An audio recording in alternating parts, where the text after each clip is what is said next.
अहमद जट साहब।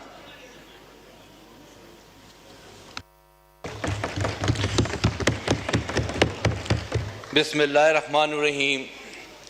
बहुत बहुत शुक्रिया जनाब स्पीकर साहब, आज आपने मुझे प्रेसिडेंशियल स्पीच के मुताबिक आज आपने मुझे बात करने का मौका फराहम किया, क्योंकि ये अरसा दराज से हाउस की कार्रवाई तो चल रही है। जब आपका इंतखाब हुआ, स्पीकर साहब का इंतखाब हुआ, हमारी ख्वाहिश थी कि हम आपको उस वक़्त मुबारकबाद पेश करते, लेकिन क्योंकि मौका ना मिल सका तो मैं आपको और स्पीकर साहब को, जुनेद अकबर साहब को, आमद डोगर साहब को मुबारकबाद पेश करता हूं कि उन्होंने इस हाउस में इस कार्रवाई में हिस्सा लेकर आपको डिप्टी स्पीकर और अयाज सादिक साहब को स्पीकर बनाया। जनाब स्पीकर साहब, मैं अपने हल्का की आवाम का बेहद मशकूर हूँ। मैं अपने लीडर इमरान खान साहब का बेहद मशकूर हूँ। मैं अपने हल्का की सोशल मीडिया टीम का बेहद मशकूर हूँ। मैं अपनी फैमिली का बेहद मशकूर हूँ कि साने 9 मई के बाद जो हालात पाकिस्तान तहरीके इंसाफ के लिए पैदा किए गए, जिन हालात में हमें इलेक्शन लड़ने को कहा गया, पुलिस गर्दी, जुल्म और जबर, हमारे निशानात छीने गए, हमारे घरों पर पुलिस भेजी गई, हमारी फैमिलीज को हरासा किया गया, हमारे वोटर्स को तशद्दुद किया गया, सरकारी मशीनरी जो है वो पूरी की पूरी हमारे मुखालिफ कैंडिडेट्स की कैंपेन करती नजर आई।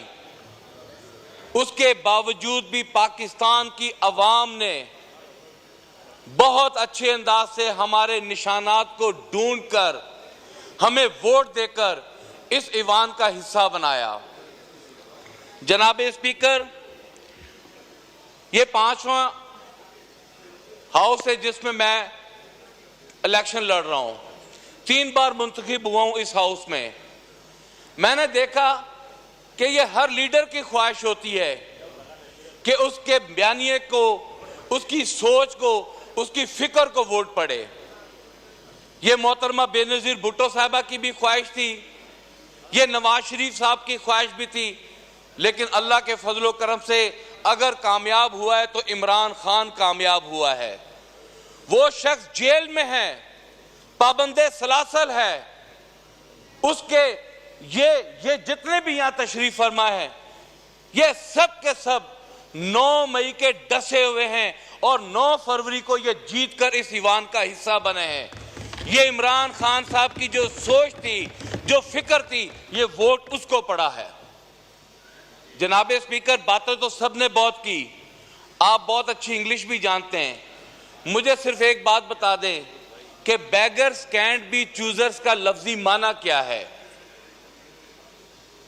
कोई यहां पर बताएगा कि beggars cantt B choosers, can not be chooser, cantt B chooser, can not be, एक ही बात हो गई। इसका मतलब है कि भिखारी चुनने वाले नहीं हो सकते। और ये किसने कहा? शहबाज शरीफ ने कहा। कोई अफसोस कि पूरी कौम को भिखारी कहने वाला आज हमारा वजीर आजम है, पूरी कौम को भिखारी कहने वाला। और सबसे बड़ी अफसोस की बात है कि उस भिखारी वजीर आजम के दाएं और बाएं जानब पाकिस्तान पीपल्स पार्टी जैसी जमात है।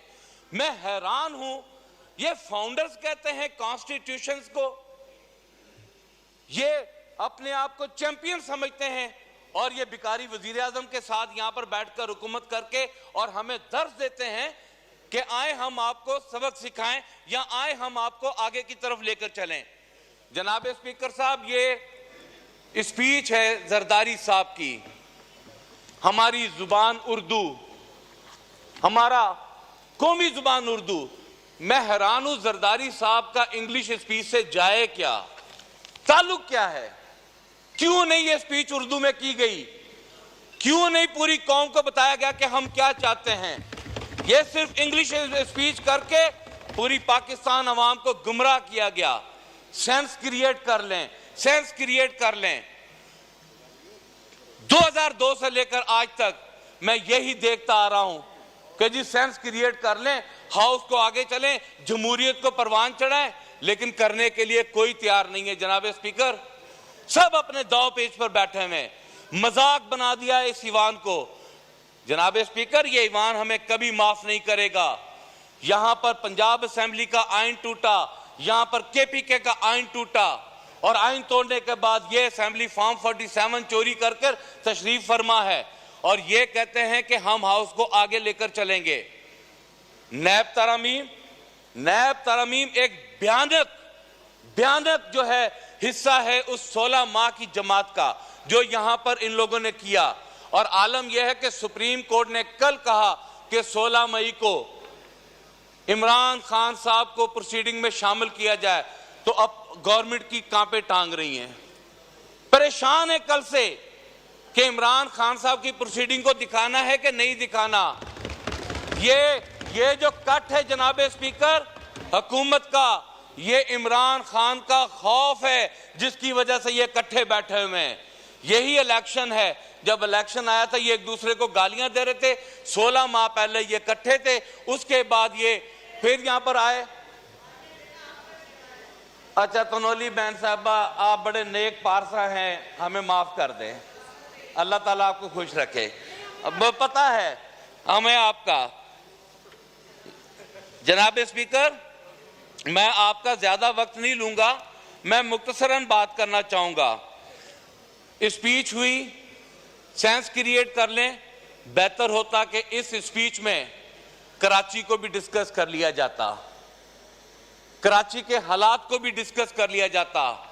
आप टीवी पे देखें, आप सड़क पर निकल नहीं सकते, आपके हाथ में एक अच्छा मोबाइल हो, आते हैं मोबाइल छीनते हैं, गोली मारते हैं, चले जाते हैं।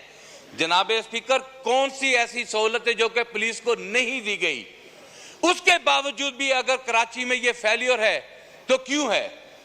कच्चे के डाकू दे दे के पैसा थक गए हैं, पुलिस को दे दे के एमिनेशन थक गए, कच्चे के डाकू नहीं काबू हो रहे। सदर साहब को चाहिए था कि कराची के अमनो आमा, सदर साहब को चाहिए था कि यहां पर जो कच्चे के डाकू हैं, अब तो हालात ऐसे हैं जनाब स्पीकर, मैं फैसलाबाद में मेरे हलके में गुज़िश्ता हफ्ते में 4 से 5 बच्चे कत्ल कर दिए गए सिर्फ स्नैचिंग के नाम पर, और पुलिस तमाशाई बनी हुई है, कोई पूछने वाला नहीं है, कोई पूछने वाला नहीं है। कोई ऐसे हालात यहां पर, अगर आप किसान की बात कर लें, किसान को आपने रौंद के रख दिया है, गंदम मिडलमैन खरीद रहा है। कल जो है ये डाका किसान की जो गंदम के ऊपर डाला गया है, इसका जवाब दे कौन है? हमारे किसी मजदूर को कोई तहफ़्फ़ुज़ नहीं है। खुदा ना ख्वास्ता कोई मजदूर हमारा काम करते वफात पा जाए या कोई उसके साथ एक्सीडेंट हो जाए, वेलफेयर फंड देने के लिए तैयार ही कोई नहीं है। आप ऐसा करें जनाब स्पीकर, पिछले 16 माह की हुकूमत में कितने क्लैशनकोव्स के लाइसेंस जो हैं वजीर दाखिला ने इश्यूज किए, कभी उसका रिकॉर्ड लेकर आप इस ईवान में आए तो आप आपका सर पकड़ के बैठ जाएंगे। आपने पूरी कौम से पेन और कागज छीन लिया है और आपने क्लैशनकोव कल्चर को प्रमोट कर दिया है, और फिर आप कहते हैं कि पाकिस्तान में अमन और अमान लेकर आए। कौन पाकिस्तान में अमन और अमान लेकर आएगा? कोई पाकिस्तान में अमन और अमान नहीं लेकर आएगा। ये 9 मई के बेनिफिशरीज ये नून लीग वाले हैं, आज भी बात करते हैं 9 मई, इनको दूसरा टॉपिक ही नहीं आता। कश्मीर में क्या हुआ? मैं हैरान हूं कि ये लोग कहते हैं कि कश्मीर में एक जत्था, टीवी प्रोग्राम में कह रहे हैं कि कश्मीर का एक जत्था उठा और उस जत्थे ने उठकर जो है वो काबू पा लिया और हुकूमत बेबस हो गई और 3 रुपए यूनिट देने पर आ गई। जनाब स्पीकर, कल पंजाब उठ के खड़ा हो गया, सिंध उठ के खड़ा हो गया, बलूचिस्तान उठ के खड़ा हो गया, केपीके उठ के खड़ा हो गया, और फिर आप कहेंगे ये जत्था उठकर हमारे गिरेबान को हाथ डाल रहा है। फिर हमारा भी हक बनता है 3 रुपए यूनिट, हमारा भी 5 रुपए यूनिट। यहां तो इन्होंने हुकूमत लेने से पहले हमें बातें सुनाते, हमें ये बताया कि 300 यूनिट फ्री करने के वादे नहीं किए इन लोगों ने। कहां गए वो वादे? कोई वादा इन लोगों ने कोई इंप्लीमेंट नहीं किया, कोई कुछ नहीं किया। जनाब स्पीकर, इस हाउस को चलाना है, ये कहते हैं मुफाहमत, हम कहते हैं मुफाहमत नहीं, आप आइन की बात कर लें, आप आइन की रूह से आ जाए, हमसे बातचीत कर लें, आइन पर आ जाएं। अगर आप आइन पे आएंगे ये हाउस भी चल जाएगा, अपोजिशन भी अपना काम करेगी, गवर्नमेंट भी अपनी जिम्मेदारी निभा सकेगी। अगर ये आइन से हटेंगे तो मैं समझता हूं कि ये कुछ भी नहीं कर सकेंगे। जनाब स्पीकर, यहां पर मैं एक और निशानदेही करना चाहता हूं कि सॉवरेन वेल्थ फंड्स, पिछले हुकूमत ने यहां पर लेजिस्लेशन की, 7 आपकी मुनाफा बख्श कंपनी, 7 मुनाफा बख्श कंपनीज जो हैं वो आपने उनको उनके हवाले कर दी, जबकि आपकी एक मीटिंग नहीं हुई और 100 खरब रुपए का आपने पाकिस्तान कौम को चूना लगा दिया। अगर वही 100 खरब रुपया आप लोगों ने इस्तेमाल किया होता अपने इस कर्जा जात में, तो आज शायद हो सकता है कि पाकिस्तान जो है इसका मुकम्मल हो जाता, कि आपको कर्जों से निजात मिल जाती। जनाब स्पीकर, मुझे 1 मिनट दे दे, मैं आपका ज्यादा टाइम नहीं लूंगा। बोले। मैं जनाब स्पीकर साहब, यहां पर बात कही गई वोट को इज्जत दो। जनाब स्पीकर साहब, नवाज शरीफ साहब के इस बयानिए को तो हमारे मलकू सिंगर ने ठोक कर रख दिया था। मलकू उठा, उसने नकदा कोका गा के कैदी नंबर 804 का जिक्र किया, नवाज शरीफ का बयानिया दफन। और आलम यह है कि पाकिस्तान पीपल पार्टी का पंजाब में नामो निशान दफन होकर रह गया है। इंशाअल्लाह ताला बहुत जल्द पाकिस्तान मुस्लिम लीग नून भी इसी तरह पंजाब में हम दफन करके दिखाएंगे इंशाअल्लाह ताला दफन करके दिखाएंगे। जनाब स्पीकर साहब, यहाँ पर हमें कल कहा गया कुरान उठाओ कि हम मोहिब वतन है कि नहीं है। हनीफ अब्बासी साहब मेरे भाई है, हनीफ अब्बासी साहब और काकड़ साहब दोनों उठाए ना कुरान, कि वो बताएं कि वो गंदम के चोर हैं या ये फार्म 47 की पैदाइश हैं, कौन है, ये अपना फैसला कर लें। जनाब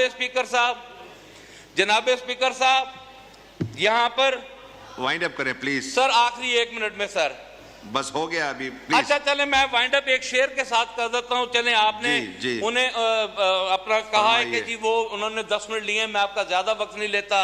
जनाब स्पीकर साहब, इस दोनों तरफ से एक बात मैं आपको बता दूं, अगर हम लोगों ने पाकिस्तान को डिलीवर ना किया, हम लोगों ने हकायक को छुपाकर अपने मकासद को इस्तेमाल किया, तो खुदा की कसम पाकिस्तान की आवाम हमें कभी माफ नहीं करेगी। मैं जनाब स्पीकर साहब एक अल्लामा इकबाल साहब का शेर पढ़ना चाहूंगा। मोमन का वो अंदाज बाकमाल खो गया, इकबाल तेरी कौम का इकबाल खो गया। आज यकीन करें हम अपना इकबाल खोकर बैठे हुए हैं।